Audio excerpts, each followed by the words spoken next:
there are over 40 million people in slavery worldwide. And just in the UK alone, the Global Slavery Index estimates a staggering figure of 136,000.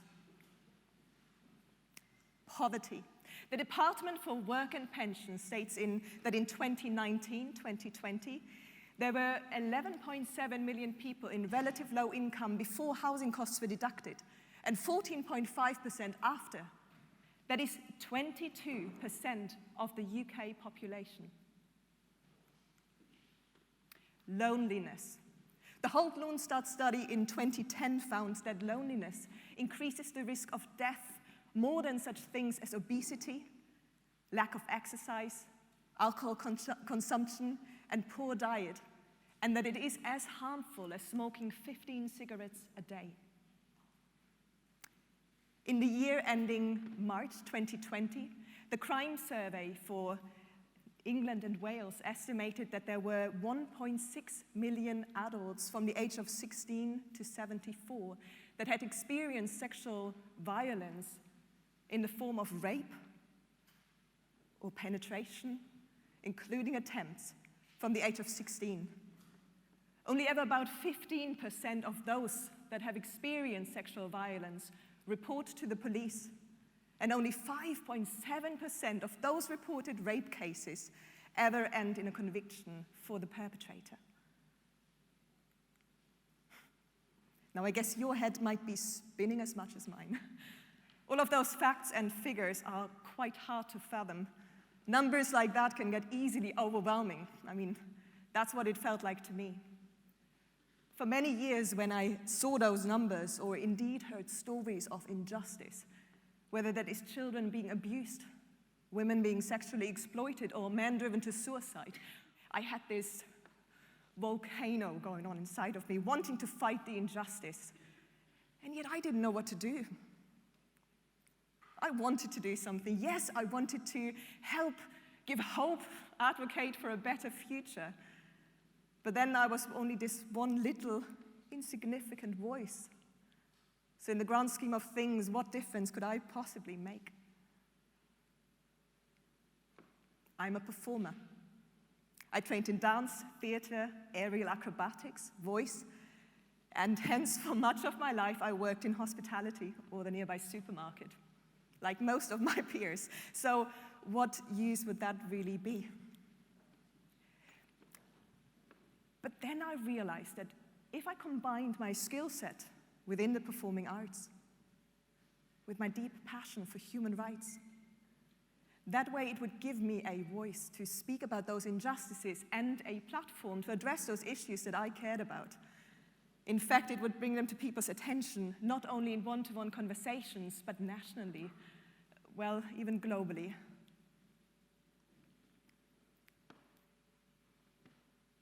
Can you remember any of the statistics I gave you at the beginning of my talk?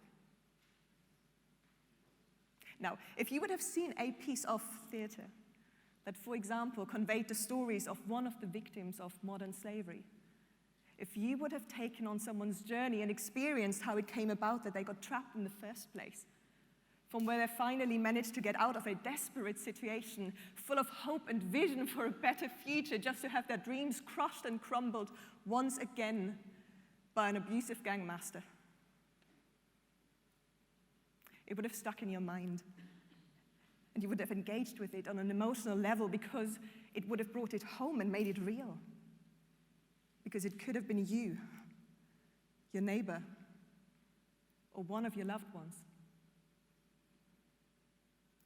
And that is why I founded Justice in Motion. To bring those figures to life, giving those numbers a voice and a face and making them relevant to you and I. To date, we have worked on 8 different productions.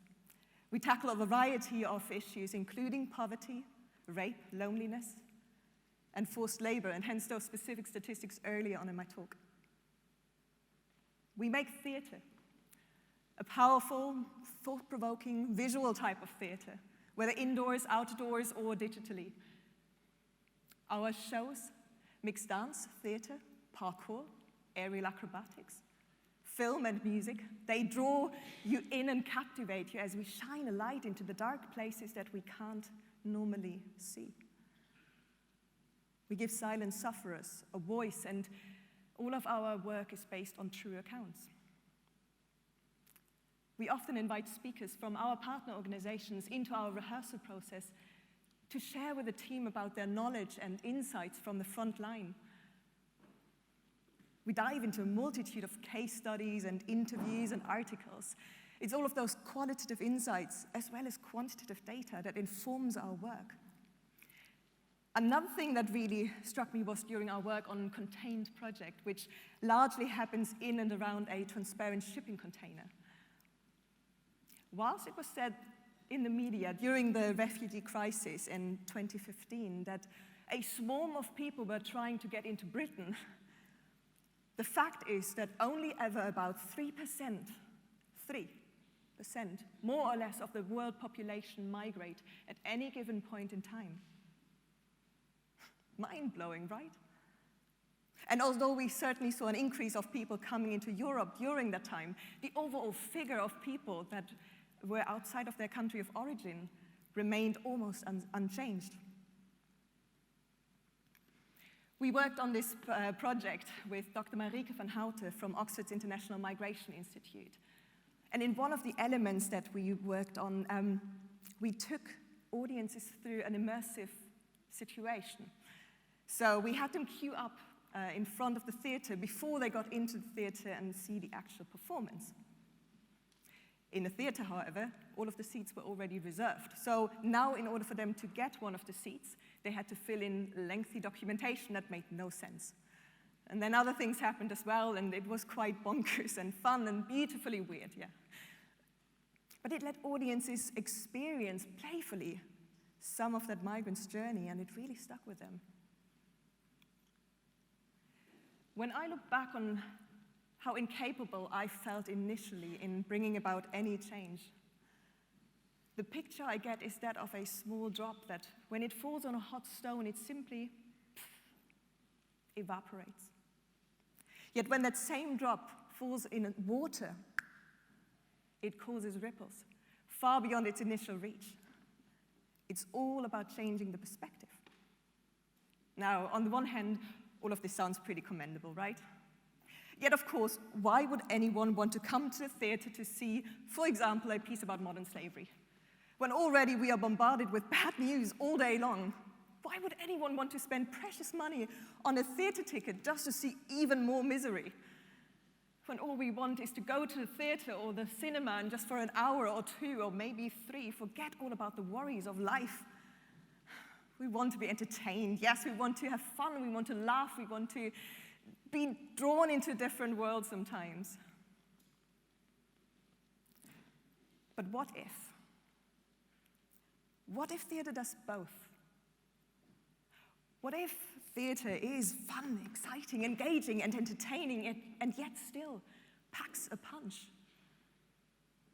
What if what you see is meaningful and actually changes some of your life? And not only that, but as a result of it, was a subsequence, that of someone else too. Let me show you what that can look like. It was fun, it was creative, explosive. It was very close to my heart, and I was really, really moved by the show. Coming to the end of the show and after being on that journey, it just brought so many things to light that I'd never even considered. It was really good about how they showed the story. I liked it at the beginning, like the backflip, and they did 2 backflips.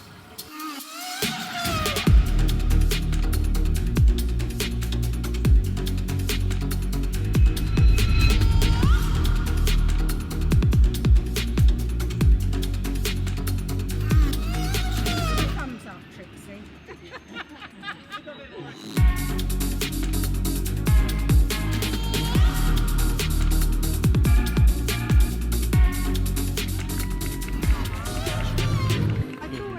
Great story and a very harrowing story, and I think it really does need to be told, because a lot of people don't even realise that slavery in this day and age happens. It kind of hits home for me because I'm in a situation myself right now. anybody that you can meet at a train station, anybody that you could meet, even working in a shop, could be someone who is the victim. Yeah, it's quite disturbing. We keep on thinking that it's happening in another country somewhere else, but it's actually happening to people that look just like you and me.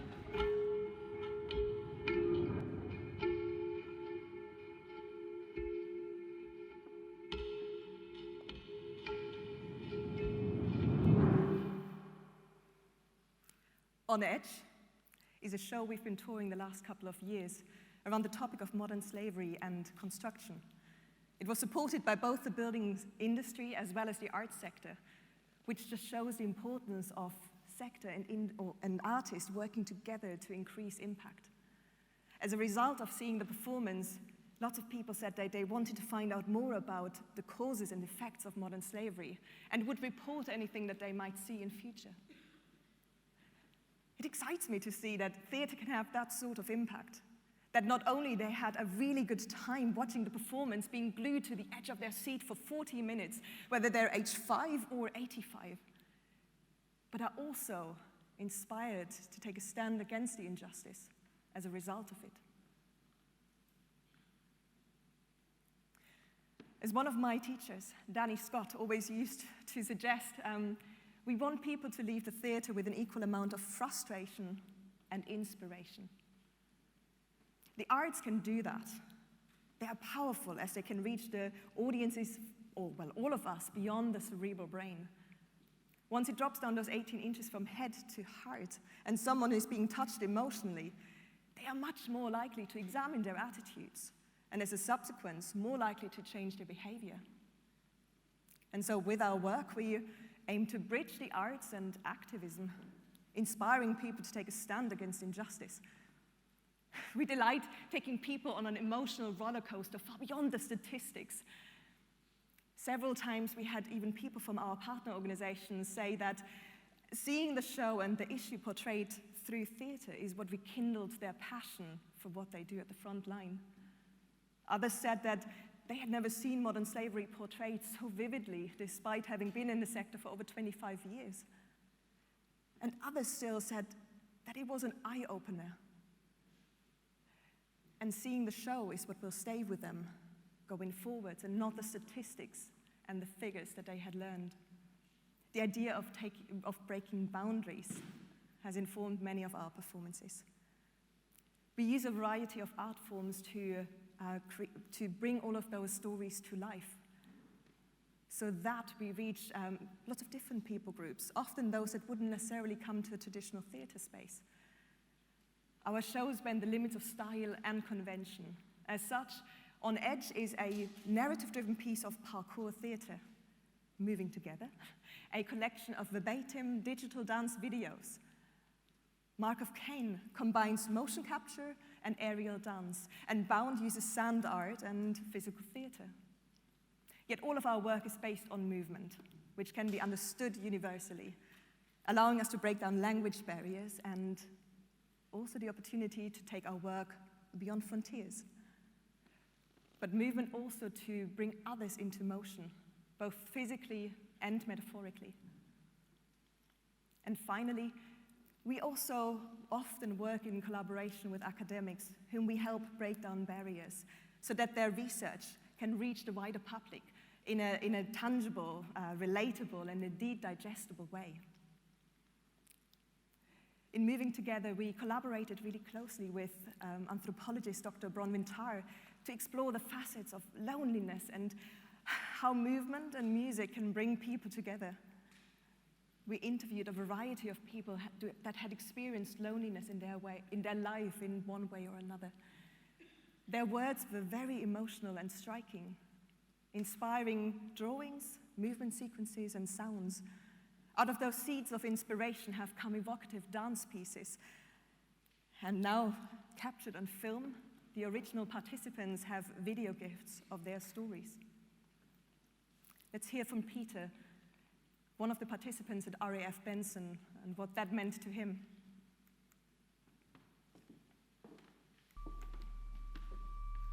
I didn't know you could make something beautiful out of something that was so dark for me.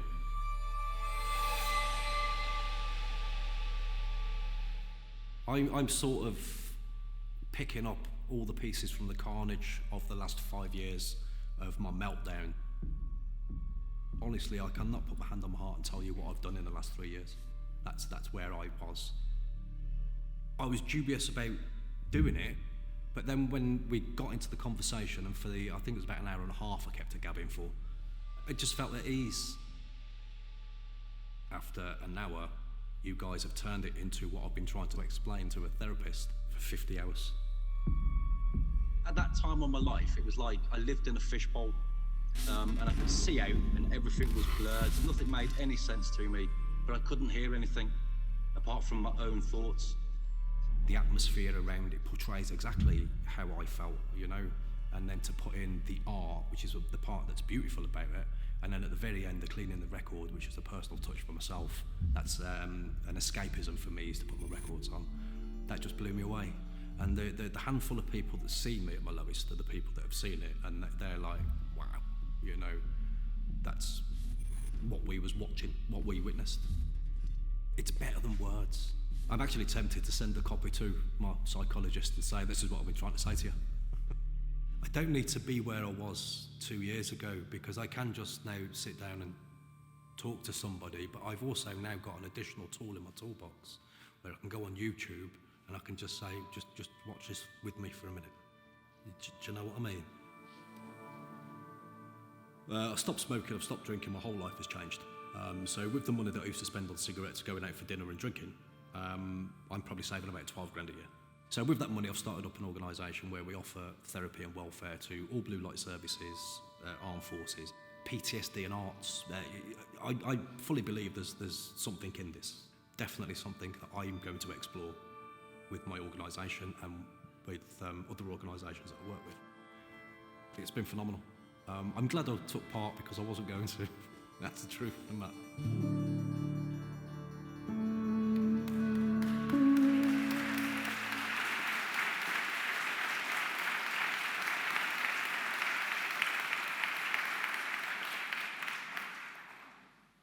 Peter is one of the many people that had no connection to the arts in the first place, and in his own words, would have never chosen to engage with them in the first place. But you will agree with me that his story is one of transformation, and it's by no means the only one. We move to move you, so that together we can make a difference. One step, one dance, one show at a time. Thank you very much.